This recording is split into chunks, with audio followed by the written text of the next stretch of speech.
پسره میگه من اگه یه روز خواستم ازدواج بکنم با دختری که همه چی رو با من تجربه کرده که ازدواج نمیکنم. میرم یه دختر آفتاب مهتاب ندیده میگیرم. یه دوست مشترک داشتیم، دختره با نصف محل خاطره داشت. خلاصه اوضاعش خیلی خراب بود، هیچ تپه نریده ای نذاشته بود.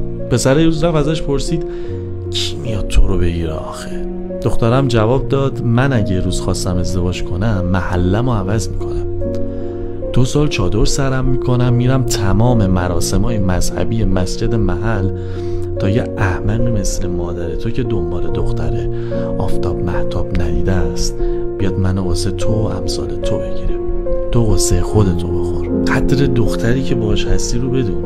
اون گاگولی که میگه دوست دختر خودم رو نمیگیرم تهش میره سوراخ فوری نصف محله رو میگیره.